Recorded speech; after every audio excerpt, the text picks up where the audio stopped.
Dr. Road from Mobilent. In this video, we'll explore the setup preferences of professional road cyclists like Tadej Pogacar, as well as the more comfortable classic drop bar setup that anyone can use with ease. Let's start with the traditional classic setup.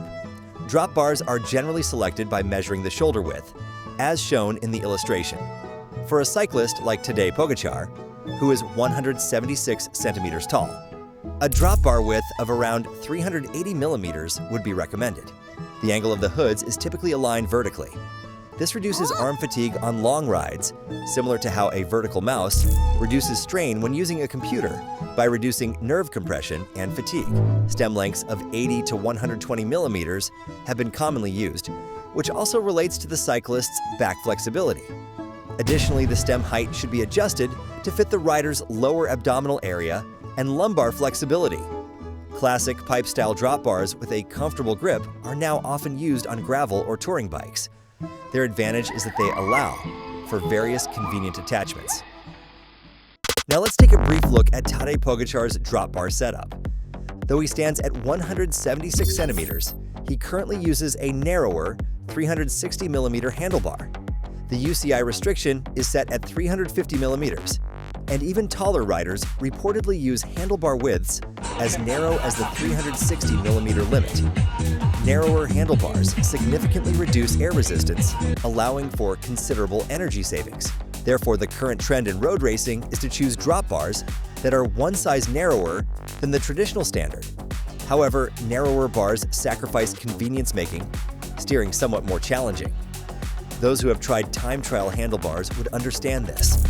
There are also types where the lower drop portion extends up to 380 millimeters, allowing precise handling by gripping the drop when needed.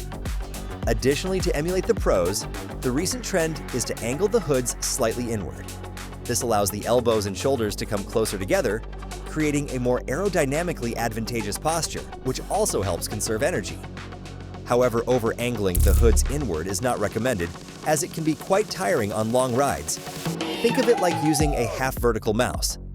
According to UCI regulations, the angle can currently only bend inward up to 10 degrees. Stem lengths have become significantly longer for pro riders, reaching up to 150 millimeters. Stem length is somewhat complicated to adjust, as it also depends on the frame size. So if using an integrated setup, consider seeking a professional fitting to avoid any hassle. The height of pro riders' stems remains low to reduce air resistance as in the past. While integrated aero drop bars are aerodynamically excellent at cutting through the wind, they can lack grip comfort when riding on the tops. And the lack of bar tape means vibrations from the road are felt directly, which can increase fatigue. However, with practice or wearing gloves, you can get accustomed to it.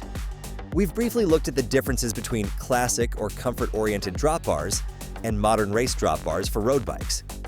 With drop bars, you can gradually find a style that suits you or simply become accustomed to the setup you have.